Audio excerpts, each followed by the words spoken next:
بسم اللہ الرحمن الرحیم۔ وعن لقیط ابن صبرہ قال قلت یا رسول اللہ اخبرنی عن الوضو قال اسبغ الوضو وخلل بین الاصابع وبالغ فی الاستنشاق الا ان تکون صائمہ۔ لقیط بن صبرہ کی روایت ہے۔ یہ روایت ابو داؤد میں بھی ہے، ترمذی میں بھی ہے، نسائی میں بھی ہے، ابن ماجہ میں بھی ہے، دارمی میں بھی ہے۔ یہاں اس کا رقم ہے 405۔ یہ فرماتے ہیں کہ میں نے رسول اللہ سے پوچھا مجھے وضو کے بارے میں بتائیے، یعنی وضو سے وہ واقف ہے، وضو تو ہمیشہ سے کیا جا رہا تھا، لیکن یہ کہ مجھے کن چیزوں کا خیال رکھنا چاہیے یہ یہاں پر بھی واضح ہے، اور قرآن مجید میں اس کے بہت غیر معمولی نظائر ہیں کہ عربوں کا اسلوب یہی تھا کہ وہ سوال نقل کرتے ہیں تو عام طور پر بہت اجمال سے نقل کرتے ہیں، وہ جواب ہی سے سمجھنا چاہیے۔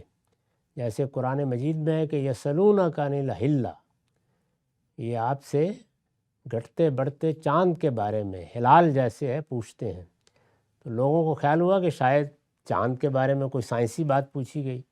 آگے کے جواب سے معلوم ہوتا ہے کہ ایسا نہیں ہے، بلکہ حرام مہینوں کے بارے میں سوال کیا جا رہا ہے، لیکن نقل کرنے کا اسلوب یہی ہے۔ اور بھی مثالیں ہیں۔ تو انہوں نے بھی جب یہ پوچھا ہے تو یہ کوئی وضو کے بارے میں نہیں جاننا چاہتے پہلی مرتبہ، بلکہ یہ معلوم کرنا چاہتے ہیں کہ وضو میں کن کن چیزوں کا خیال رکھنا چاہیے۔ وضو تو کر رہے ہیں لوگ، اس سے واقف ہیں۔ حضور کے جواب سے دیکھیے واضح ہو جاتا ہے۔ آپ نے فرمایا قال اسبغ الوضو، وضو بہت اچھے طریقے سے، بھرپور طریقے سے، اہتمام کے ساتھ کرنا چاہیے۔ یعنی آپ نے وضو کرنے کا طریقہ نہیں بتایا، بلکہ یہ بات بتائی کہ وضو بھی عبادت ہے، اس میں بندہ عبادت کے لیے تیاری کرتا ہے۔ تو عبادت کیا ہے؟ اللہ کی طرف رجوع، اللہ تعالیٰ کی یاد، اللہ کو یاد کر کے، اللہ کا نام لے کے وضو کرنا چاہیے، اور اچھے طریقے سے کرنا چاہیے۔ وَخَلِّلْ بَيْنَ الْأَصَابِعِ، فرمایا کہ اللہ تعالیٰ تو عام طہارت پر اکتفا نہیں کر رہے، بلکہ یہ کہہ رہے ہیں کہ میری بارگاہ میں آنے کے لیے وہ طہارت تو چاہیے ہی کہ کوئی غلاظت لگی ہوئی نہ ہو، اس سے زیادہ اہتمام کر کے آیا کرو۔ تو اس وجہ سے دیکھا کرو کہ بعض اوقات تمہاری انگلیوں میں یہاں کوئی گرد و غبار یا کوئی غلاظت لگی رہ جاتی ہے، تو خلل بین الاصابع، وضو کرتے وقت ذرا انگلیوں کو اچھی طرح خلال کر لیا کرو۔ وبالغ فی الاستنشاق، اسی طرح سے منہ دھو لیتے ہو، ہاتھ دھو لیتے ہو، لیکن بارہا ایسا ہوتا ہے کہ ناک میں غلاظت لگی رہ جاتی ہے، اور یہ لگی ہو تو عام تجربے میں دیکھ لیجئے ایک خاص طرح کا نشاط ختم ہو جاتا ہے۔ تو اللہ کی بارگاہ میں جانا ہے تو فرمایا کہ ذرا مبالغے کے ساتھ، اہتمام کے ساتھ ناک بھی صاف کیا کرو پانی سے۔ الا ان تکونا صائمہ، ہاں ذرا روزے میں احتیاط کیا کرو کہ پانی اندر ہی نہ چلا جائے۔ تو یہ حضور نے اس موقع پر بعض چیزوں کی طرف توجہ دلائی۔ وعن انس قال کان رسول اللہ صلی اللہ علیہ وسلم اذا توضا اخذ کفا من ماء فادخلہ تحت حنکہ فخلل بہ لحیتہ۔ انس رضی اللہ عنہ کا بیان ہے کہ رسول اللہ صلی اللہ علیہ وسلم جب وضو کرتے تو اپنے ہاتھ میں تھوڑا سا پانی لے لیتے اور اس کو اپنی ٹھوڑی کے نیچے پانی کو اپنی داڑھی میں داخل کرتے تھے، اور اس طرح داڑھی کو بھی صاف کرتے تھے، یعنی اس میں بھی کوئی غلاظت یا کوئی گرد و غبار لگا ہوا نہ رہ جائے۔ وقال ھاکذا امرنی ربی، انہوں نے کہا کہ فرمایا کرتے تھے کہ میرے پروردگار نے اسی کی تلقین کی ہے، یعنی وضو اسی اہتمام کے ساتھ ہونا چاہیے۔ یہ بھی ابو داؤد کی روایت ہے، اور یہاں اس کا رقم تھا 408۔ وعن ابی حیہ قال رأیت علی توضا فغسل کفیہ حتی عنقاہما ثم مضمض ثلاثا واستنشق ثلاثا وغسل وجہہ ثلاثا وذراعیہ ثلاثا ومسح براسہ مرہ ثم غسل قدميه إلى الكعبين ثم قام فأخذ فضل طهوره فشربه وهو قائم ثم قال احببت ان أريكم كيف كان طهور رسول اللہ صلی اللہ علیہ وسلم۔ ترمذی اور نسائی کی روایت ہے، یہاں رقم ہے 410۔ ابو حیہ کہتے ہیں کہ میں نے علی رضی اللہ عنہ کو دیکھا، انہوں نے وضو کیا۔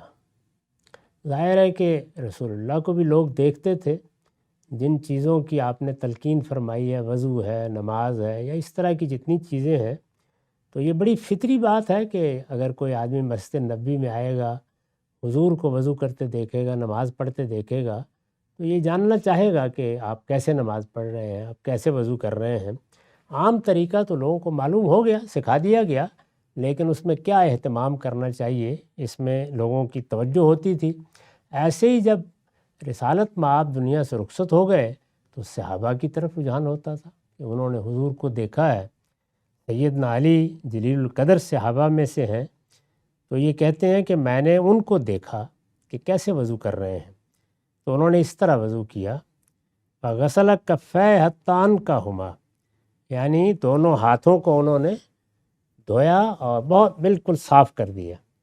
پھر انہوں نے 3 مرتبہ کلی کی، منہ میں پانی ڈالا، واستنشق ثلاثہ، اور 3 مرتبہ ناک میں پانی ڈالا، اور پھر انہوں نے اپنا چہرہ 3 مرتبہ دھویا اور اپنے بازو 3 مرتبہ کوہنیوں تک جیسے کہ معلوم ہے دھوئے۔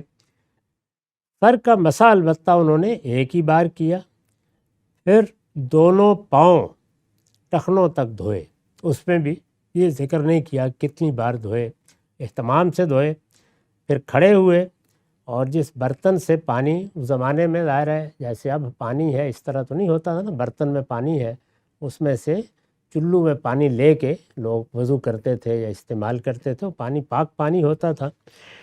تو پھر وہ کھڑے ہوئے اور انہوں نے جو ان کا وضو کا پانی برتن میں تھا وہاں سے لے کے پانی کچھ پیا بھی، وہ کھڑے تھے یعنی کھڑے ہوئے پیا۔ اب انہوں نے کئی باتیں یہاں بیان کر دی ہیں۔